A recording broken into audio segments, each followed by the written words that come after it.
لو لاحظتوا كمان هتلاقوه شغل مزيكا في قلب اللايف. هو كان قلبه حاسس يا حبيبي يا حبيبي، كان قلبه حاسس ان هو هيموت. النهارده معانا امير الاحزان، شخصيه اثرت فينا كلنا فتره ما. لو فاكرين عبد الله تركي بتاع التيك توك، فاكرينه؟ ايوه هو ده عبد الله تركي ونيره استخاره. عبد الله تركي كان بيحب نيره، نيره بتحب شهاب، كان ابن عبد الله تقريبا. هايدي دخلت. المهم ان عبد الله عرف يموف اون وقدر يكرييت قصه حب جديده. بس قبل ما نبتدي فيديو النهارده ما تنساش تعمل لايك وتشترك في القناه عشان في فيديوهات كتير. ده خلينا متفقين على حاجه، اقول لكم حاجه حلوه. الفيديو ده لو جاب 20000 لايك في نفس اليوم هنزل تاني يوم فيديو. ايه رايكم في الفكره دي؟ عمري ما عملتها. لو الفيديو ده جاب 20000 لايك في 24 ساعه، يا ترى اظن عداني لعيب وازح. وعايزكم يا جماعه تيجوا على الانستجرام عشان بقيت اتفاعل الفتره الاخيره دي. الناس اللي على الانستجرام شايفين التفاعل، فده الانستجرام بتاعي. خلينا في قصتنا دلوقتي. عبد الله تركي ونيره، وبرده مش قادر مش عارف مربوطش عبد الله تركي ونيره. عبد الله تركي وهايدي، كلنا كنا شفنا عبد الله تركي وهو في كل حالاته. النهارده في مفاجاه. عبد الله تركي النهارده اثناء اللايف بتاعه حصل له حاجه انتوا عمركم ما تتخيلوها، وعمرها ما حصلت على التيك توك، وعمرها ما حصلت اصلا. عبد الله تركي طالع لايف مع هايدي، لايف كله عتاب. بس خلينا نبدا القصه من اولها. القصه اللي انا هفهمها لكم انا مش فاهمها اصلا، بس هو اتعمل لي فيها منشن كتير فانا جاي اهبط من الاخر. انا بصدقنا لقينا ترند شعبط. اول ما تلاقي ترند تتشعبط كده. مبدئيا انا ما اعرفش صراحه هم اتجوزوا ولا اتخطبوا ولا ايه اللي حصل، بس هم في فتره كده قعدوا في البيت ولبسوا دباديب. انتي بدأتيها ملكش قاعد فيها. الظاهر ان هم بداوا يبقوا دباديب. خلينا نبص كده على علاقتهم كانت واصله لحد فين. تفهم بقى هم متجوزين ولا هم مخطوبين ولا هم دباديب. العلاقه دي بيبقى اسمها الدبدبنا. اتخطبناش، احنا اتدبدبنا، وان خلاص يعني هي قصه حب عموما ما اتمناهاش لألد اعداء مبدئيا كده. يعني انا بحاول افهم، بحاول احط نقطه حروف بس ما تتحطش معايا. بحاول احط نقطه على الدباديب. نشوف كده بقيه العلاقه عند عبد الله تركي كانت ماشيه ازاي. بتبصلي كده ليه؟ هو انت عملتي عمليات تجميل قبل كده؟ دلوقتي عملتي عمليه تجميل ولا ايه ده؟ لا لا. طب ما تعملي. ما تعملش. دورت في قصه حب معطنه. يعني هم ما عملوش حاجه غلط برضه، بس في زناخه في الموضوع ما اعرفش جايه من مين مش عارف. شايفه يا حبيبتي الشباب كلها قاعده يتفرجوا على ماتش كاس العالم وانا قاعد معاك. وانا قاعد معاك. صحيح يا حبيبي، مش بتتفرج زيهم ليه؟ ايه يا مش بتتفرج زيهم ليه؟ صح، هم بيتفرجوا على كاس العالم وانا قاعد معايا العالم. شايفين يا جماعه وهو بيقول العالم. انا عرفت الزناخه جايه منين وانا قاعد معايا العالم. انت بتمثل من تحت باطك يا اسطى. اوه ماي جاد.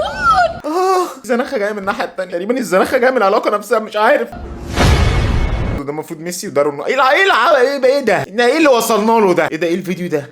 وعلى فكره انا صليت صلاه استخاره. ايه ده؟ ده حوار كانوا سموها هايدي استخاره مش عارف. هو كان طلع ترند كده. كنت ساعتها انا في فتره بيات شتوي. كان في فتره كده صلت استخاره وقلعت الحجاب. قبل ما اخد القرار جالي علامات يعني ان انا في الحجاب وكده هفضل ده من ضمن العبثيات اللي هم عملوهم هما الاثنين. العلاقه العبثيه اللي حصلت دي هو تقريبا هم صلت استخاره وجالها علامه ان هي دي كانت علامه. كان ترند الموضوع ده في فتره ان هو جالها علامه ان هي ما تصليش تقريبا، ان هي المفروض ان هي ما تقلع الحجاب. يعني لان هي يعني اقول ايه، دي اغرب حجه شفتها في حياتي. يعني هي تقدر تقول ان هي ما كانتش مش عايزه تلبس الحجاب او مش مستعده للحجاب، او اصلا هي تعمل مثلا هي كانت محجبه في الفيديوهات بس ما كانت. انتوا عارفين مين قال كده طبعا، وهي مش عايزه تخدع الناس. حجه مش منطقيه برضو، بس اكيد ارحم من الموضوع ده. اصل انا صليت استخاره كده. انت سرقت ليه يا ابني؟ انا سرقتها. اصل انا صليت استخاره حسيت ان انا ممكن يجي مني في سرقه يعني. وما كنتش هعرف ان انا اطلع لكم باحسن صوره، وما كنتش هعرف اكمل في السوشيال ميديا تاني طول ما انا مخنوقه ونفسيتي كانت تعبانه جدا. لا تمام حجه منطقيه جدا. ما كانتش تعرف تطلع في السوشيال ميديا طول ما هي نفسيتها مضغوطه من الحجاب. اصل هي كانت حاطه كانت قامطه الحجاب هنا، كانت يابس على اللغد هنا. ساعات بيأثر على يعني من ضمن العبثيات. ده مش موضوعنا يعني. انا لقيته في وشي فقلت يلا. ايه اخبار العلاقه دي؟ بص اشوف ايه تاني. انا بحاول افهم لكم الدنيا وهاجي ارسيكم على كل حاجه. سيبوني انا نفسي مع نفسي كده شويه مع الفيديوهات. هلو get ready with هيدوزة هيتوزه رايحة مهرجان مهرجان وشوشه ده برضه فظيع. واول حاجة قبل اي حاجة ايوه هنا بقى سارة كانت بدأت تجهز الميك اب. دي ساره. ايه ده؟ دي ساره هتشطب حضرتك. ده ايه ده؟ فين دي باستيلات ميك اب. هتعمل ايه بالالوان دي كلها؟ هي هتمكيش ديناصور. ما شفنا يا جدعان الميك اب بتاع مش ايه ده؟ في ايه؟ وبدأنا رايحه بقى مهرجان بقى والدنيا ميك اب وبدأنا نبدأ الميك اب بقى. يبداوا الميك اب. قلت هنام وانا بعمل ميك اب عادي. والميك اب على فكرة كان عاجبني قبل الفاينل لوك حتى. فاينل لوك. انت فين بقى من الميك اب ده؟ وكان عاجبني قوي الليبستيك الريد. فين يا هيتوزه؟ قولي لي. طبعا عملت الدريس عند البروفيشنال مستر رامز عبده. عند البروفيشنال مستر رامز عبده. دخلنا المهرجان بقى وكان فن قوي. كان فن والله. دخلوا المهرجان وكان فن. رايحين يلعبوا. انا متاكد ان السكيورتي بتاع المهرجان ان انتوا تبع مين ولا جايين تعملوا. هم خدوا حاجه في المهرجان ده ولا؟ هنا بقى عبد الله كان كاريزما قوي يا جماعه. بصوا معلومه يعني عبد الله كان كاريزما يعني. بقولها لكم يعني. بصوا والله كاريزما. وقفة عبد الله وقفة الكاريزمات. هنا تقريبا هيشوط فاول تقريبا، ولا مش عارف ده وضع الكرفساء اللي هو عامله، مش عارف والله. يعني هو بيفرج الناس على كعب رجله ولا في ايه؟ وانا كمان كاريزما على فكره، عادي يعني. وهي كمان كاريزما على فكرة. لا بس بجد الدريس كان عاجبني موت. انت عامله فيديو ده تشكري في نفسك انت وعبد الله. انتوا كنتوا فظاع. لا كنتوا فظاع. والهير ستايل والميك اب كل حاجه كانت لايقه على بعض. وعلى فكره انا اللي مختاره كل حاجه. هي اللي مختاره كل حاجه. لما ميك اب هي اللي عامله كل حاجه. يعني انا اللي مختاره ديزاين الدريس وستايل شعري والميك اب لوك. هم بقى متجوزين ولا انا مش فاهم؟ انا مش فاهم انتوا رايحين تعملوا ايه. وبجد انا وعبد الله يعني لاقيين على بعض قوي يا جماعه، صح؟ بجد يا جماعه كمان انا وعبد الله معلومه برضو لاقيين على بعض قوي يا جماعه. يعني مش عارف اقول لكم ايه. هو كاريزما وانا بنت جنيه. انا ما حاجتش. انا معلش مع احترامي لكل الكابلز، احنا عيال بنت احنا مش سهلين خالص. بصوا هنا بقى كان المهرجان بقى بدأ يبقى فن قوي. هنا كمان المهرجان بدأ يبقى فن تاني، مع ان هم كانوا في فن اولاني، بس ده فن تاني خالص عن المهرجان الاول. انا بحاول افهمكم العلاقه. الكلام اللي انا بقوله ده تقول لي ايه لازمته؟ انا مش عارف. انا بحاول افهم العلاقه معاك، فما تستعجلنيش. واكتب رقم 6 لو انت مكمل الفيديو. هنا بيحيوا العلم. هنا بقى بيحيوا العلم من ضمن الفن بقى. ما اعرفش، ما قرروا حيوا العلم. شلت لكم كاريزما. كان شكله كاريزما تاني. كان شكله كاريزما. وعلى فكره عايز اقول لكم حاجه، اخوات وابوه كاريزما. هو كاريزما وابوه كاريزما كمان لعلمكم يعني. بس بجد كان يوم حلو قوي. وبس كده، باي باي. بس كده باي باي. انا مش عارف ايه الزفاره دي. المهم كانوا في علاقه زي ما انتم شايفين من اسمى واحلى العلاقات اللي موجوده على التيك توك. بيلعبوا بالدباديب وبيهزروا وبيعملوا فيديوهات لحد ما جه. انتوا عارفين طبعا عبد الله تركي ما يقدرش يعيش سنه كامله بدون اي جراح، بدون اي بكاء، بدون اي دراما. هيفطس مننا. هو جاي التيك توك يعمل ايه؟ هو جاي يفطسنا. المهم مره واحده بقى تقريبا ما اعرفش بقى اللي حصل. منزل فيديو ان هو المفروض ان هو حزين تقريبا هي سابته او هو سابها تقريبا. انا مش عارف، بس حصل حاجه في العلاقه خلت العلاقه تتوتر. عبد الله بقى يبدا يخش في مود الدراما اللي بيحصل له كل سنه. هو بيجي له بالظبط زي المواسم كده. احنا الفتره دي احنا في موسم بقى لعبد الله. هو معروف بيحاول حتى لو هو مش مصاحب بيحاول يصاحب واحده بطريقه ما بيخلي البنات تجرحه. في مود معين كده بيخش فيه كده، معروف يعني المود ده. وبعيش تقريبا مش حاسس بحاجه خالص. هو كان نايم.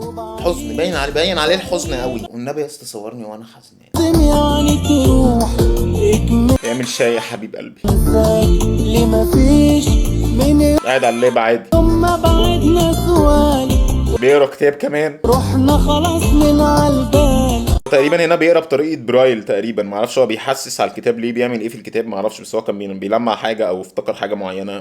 بعد كده قام مكلم هايدي اللي هي المفروض اتجرحت منه يعني. وجابها لا بقول لك احنا مجروحين دلوقتي وبتاع، احنا عايزين يصور فيديو بالله عليكي بس عشان ايه انزله عندي على التيك توك. معلش الشغل شغل وان هم شركاء. مجروح منك دلوقتي فتعالي اصور معاكي فيديو بس ان انت بتسيبيني بقى وبتاع وانا متدمر بقى بعد اذنك. طبعا انا مع عبد الله ضارب الجاكيت بتاعه ونزل. هي ضربه برده الاسود. ما بصش على اللي راح مني معرفش بقى هحطها فوتوشوب ولا هي جت، بس مش منطقي برضو يعني. وسيبنا ننساه. هي اللي مشيت وهي اتصلت بيه وهو مرضي. يا ابني انت عبيط، انت مصمم تتجرح. انا بقول لكم ده دليل اللي بقول لكم عليه. ده دليل بقى اللي انا بكلمكم فيه. هو عايز يتجرح. هو عبد الله حابب الموضوع ده. عبد الله مبسوط باللي بيحصل. بعد كده بقى في موضوع ويرد وهو ده الترند بقى. والله العظيم فيديو نزل، فيديو حزن بجد. حصل ايه تقريبا؟ هم كانوا طالعين لايف بيتكلموا زي اي اتنين بيحبوا بعض طالعين لايف على التيك توك. قام تخيلوا عبد الله عمل ايه؟ هتقول لي عبد الله عيط. لا، ما عبد الله ما عيط. عبد الله مات يا اسطى في اللايف. لا حول ولا قوه الا بالله. عبد الله مات في اللايف اثناء اللايف. مات من ايه بقى؟ هنشوف مع بعض. دي الحته اللي لقيتها من اللايف. انا حاولت ادور على اللايف كله بس دي الحته اللي كلها حزن. معلش يا جماعه الناس اللي بتتاثر بليز حاولوا تمسكوا نفسكم او ما تتفرجوش على الفيديو. هو عبد الله كان بيتكلم معاه مره واحده. هو كان بيتكلم عادي وبتاع. مات في اللايف. لو لاحظتوا كمان هتلاقوه شغل مزيكا في قلب اللايف. هو كان قلبه حاسس يا حبيبي كان قلبه حاسس ان هو هيموت. فمشغل المزيكا من البلاي ليست اللي عنده بلاي ليست احزان معروفه طبعا. وهو شغل المزيكا وهي عمري ما هحب غيرك. بتصحيه على التيك توك لايف تيك توك بتصحيه. عمري ما هحب غيرك. عمري ما اصحى يا بودي. شايفين المزيكا اللي كان مشغلها؟ سامعين؟ مات في اللايف. ده حزن بجد بجد بجد. مش هسيبه. هو مات. المفروض مات يا هايدي. مش هسيبه. ما تاخدوش. متكلمي مين؟ تكلمي اداره التيك توك. عمري ما بقى حد غيرك. كبسوا ابعتولي اسد ابوس ايديكم. تكبيس. وعبد الله تكبيس. انا عمري ما بقى حد. يا عبد الله يا حبيبي، مات وهو كان نفسه في اسد يا حبيبي، مات وهو نفسه في نضاره كبسه. ايه الحزن ده يا ستي؟ كل ده شايلينه في قلبكم. انا حزين جدا عليكم بس هعيط. وبعدين هي ليه بتعيط على الناشف؟ انا مش فاهم. لا اله الا الله، لا اله الا الله. اول جنازه اونلاين بتتعمل في مصر الحمد لله، كان طيب وحزين واتم. طب يا جماعه ده كان تعليق خفيف كده على العلاقه الغريبه دي. ان شاء الله لو فيها جدد في الامور هنزل فيديو جديد. ما تنساش توصل الفيديو ده لاكبر عدد لايكس، اعمل لايك واشترك في القناه انت مش مشترك، وفعل زر الجرس. كان معاكم محمد كيو، اشوفكم الفيديو الجاي. سلام.